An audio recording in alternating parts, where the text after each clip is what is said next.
السلام علیکم ورحمۃ اللہ وبرکاتہ۔ نحمدہ ونصلی علی رسولہ الکریم، اما بعد، فاعوذ باللہ من الشیطان الرجیم، بسم اللہ الرحمن الرحیم۔ انشاءاللہ آج ہم سورۃ البقرہ کا آغاز کریں گے۔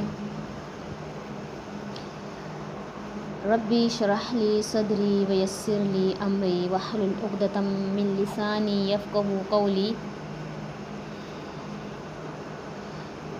سورۃ البقرہ، اس کو سورۃ البقرہ اس لیے کہا جاتا ہے کیونکہ اس میں آگے چل کر جو ہے اسی صورت میں گائے کا واقعہ آ رہا ہے۔ آگے انشاءاللہ پڑھیں گے تو مزید جو ہے ہمیں معلومات حاصل ہوگی، تو اس لیے اس کو سورۃ البقرہ، اور یہ جو ہے مدنی صورت ہے، اور اس میں جو ہے 285 آیات اور 40 رکوع ہے۔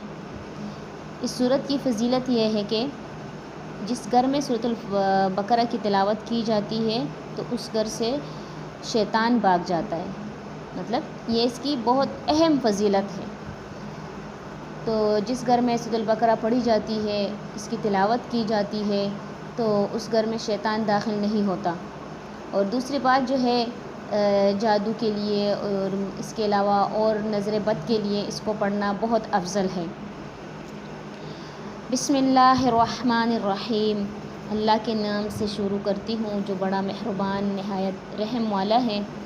الف لام میم، یہ حروف مقطعات ہے۔ حروف مقطعات یعنی الگ الگ مطلب حروف ہے یہ، اور جو ہے حروف یہ قرآن کو، یہ جو حروف آئیں گے آگے بھی صورتوں میں، تو یہ قرآن کو معجزہ بتانے کے لیے جو ہے ثابت ہوتا ہے، یعنی قرآن کو معجزہ بتاتا ہے۔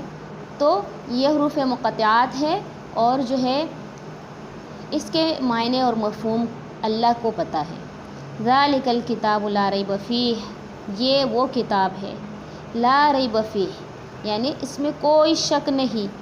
ھدی للمتقین، ہدایت ہے پرہیزگاروں کے لیے، جو نیک لوگ ہیں، پرہیزگار ہیں، متقین ہیں، تو یہ کتاب ان کے لیے ہدایت ہے۔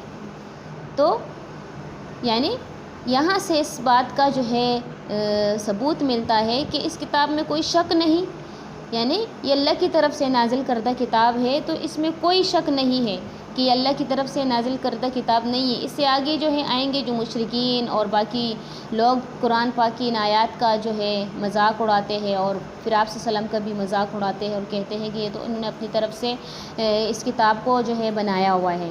تو اللہ تعالیٰ پھر ان کو چیلنج کرتا ہے اور کہتا ہے کہ اگر جو ہے آپ لوگ اس کو مذاق سمجھتے ہو، یا پھر آپ لوگ اس کو سمجھتے ہو کہ محمد صلی اللہ علیہ وسلم نے اس کو اپنی طرف سے بنایا ہے، تو آپ جو ہے اس جیسی ایک صورت لے کر آ جاؤ۔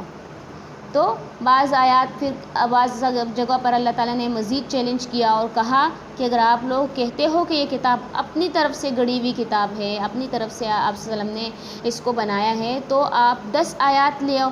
اگر آپ جو ہے اس کی وہ کہتے ہو تو اس جیسی کوئی آیت پیش کرو۔ تو آگے ہم پڑھیں گے انشاءاللہ۔ تو الذین یؤمنون بالغیب ویقیمون الصلاۃ ومما رزقناہم ینفقون، اور جو لوگ غیب پر ایمان لاتے ہیں اور نماز قائم رکھتے ہیں اور ہمارے دیے ہوئے مال میں سے خرچ کرتے ہیں، یعنی متقین لوگ کون ہیں؟ وہ لوگ، یعنی جو پیچھے ہم نے متقین کی جو ہے وہ پڑھی کہ پرہیزگار لوگ، متقین لوگ جو ہے، اس میں متقین کے لیے ہدایت ہے اس کتاب میں۔ تو کون ہے پرہیزگار لوگ، کون ہے متقین لوگ؟ تو وہ لوگ متقین وہ لوگ ہیں جو آگے بھی ہم نے پڑھا کہ وہ کیا کرتے ہیں، وہ غیب پر ایمان لاتے ہیں۔ غیب مطلب غیب سے مراد یہ نہیں کہ ہم علم غیب ہے جو ہے مومنین کے پاس یا کسی بھی نبی کے پاس یا محمد صلی اللہ علیہ وسلم کے پاس، تو یہ ایک الگ جو ہے بات ہے جو لوگ اس کو سمجھتے ہیں کہ کسی کے پاس علم غیب ہے۔ علم غیب اللہ تعالیٰ نے کسی کو جو ہے نہیں بتایا، اللہ تعالیٰ نے اپنے علم میں سے بہت کم اپنے بندوں کو دیا ہوا ہے۔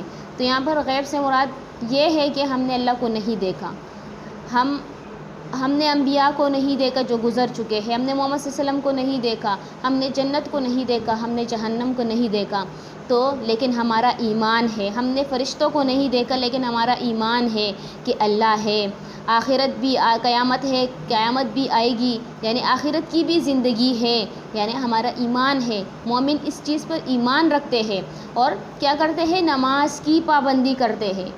آگے آئے گا کہ 5 وقت کی نماز کی پابندی اپنے وقت پر ادا کرنے کی، اور اس مال میں سے، اس رزق میں سے، یہاں پر لفظی معنی یہاں لکھا ہوا ہے عربی لفظ رزق، تو رزق میں سب آ جاتا ہے، مال، کچھ بھی، پیسہ. لیکن اگر انسان پیسوں سے خرچ کرے تو یہ زیادہ افضل ہوتا ہے کہ کوئی ضرورت مند ہوتا ہے تو وہ اس میں سے جو ہے اپنے لیے اپنی مرضی سے کچھ خرید لے یا کچھ لے لے، تو یہ بہت افضل جو ہے خرچ ہے. تو کہ وہ لوگ یہ ان کی صفات ہے. مومنین کی صفات کیا ہے کہ غیب پر ایمان لاتے ہیں، جنت جہنم کو نہیں دیکھا، فرشتوں کو نہیں دیکھا، اللہ کو نہیں دیکھا، تو لیکن وہ ان پر ایمان لاتے ہیں اور نماز قائم کرتے ہیں اور اللہ کے دیے ہوئے رزق میں سے جو ہے مال میں سے خرچ کرتے ہیں. والذین یؤمنون بما انزل الیک وما انزل من قبلک، اور متقین وہ لوگ ہیں جو ایمان لاتے ہیں اس چیز پر جو آپ کی طرف نازل کی گئی، وما انزل، اور جو نازل کیا گیا آپ سے پہلے، وبالآخرۃ ہم یوقنون، اور آخرت کے دن پر بھی وہ یقین رکھتے ہیں. تو وہ کون لوگ ہیں؟ یہ تمام جو صفات بیان ہوئی نا، تو یہ متقین لوگوں کی بیان ہوئی، جو پرہیزگار ہے، جو واقعی میں تقوی والے ہیں، جو واقعی میں جو ہے اللہ سے محبت کرنے والے لوگ ہیں، تو یہ ان کی صفات بیان ہوئی. آگے جو ہے اولئک علی ھدی من ربہم واولئک ھم المفلحون، یہی وہ لوگ ہیں جو پیچھے صفات گزر گئی. کون سی صفات؟ جو غیب پر ایمان لاتے ہیں، نماز قائم کرتے ہیں اور اللہ کے دیے ہوئے مال میں سے خرچ کرتے ہیں، اور ان کتابوں پر ایمان لاتے ہیں جو پچھلے انبیاء پر نازل ہوئی اور جو محمد صلی اللہ علیہ وسلم پر نازل ہوئی. یعنی ہم ایمان ساری کتابوں پر رکھیں گے، لیکن حکم اور احکام جو ہم مانیں گے تو ہم اس کتاب کے مانیں گے، لیکن ایمان ہمیں ان کتابوں پر، ان انبیاء پر جو گزر چکے ہیں، ہمارا ایمان ہونا چاہیے. تو یہ متقین کی صفات تھی. وبالآخرۃ ہم، اور آخرت کے دن پر بھی وہ یقین رکھتے ہیں. تو یہاں پر اللہ تعالیٰ نے جب متقین لوگوں کی صفات بیان کر لی، یعنی کہ وہ یہ کام کریں گے، اس کے بعد پھر اولئک، یہی وہ لوگ ہیں جو پیچھے صفات گزر گئی نا، تو یہ وہی لوگ ہیں جو ہدایت پر ہے اپنے رب کی طرف سے، اور یہی لوگ کامیاب ہے.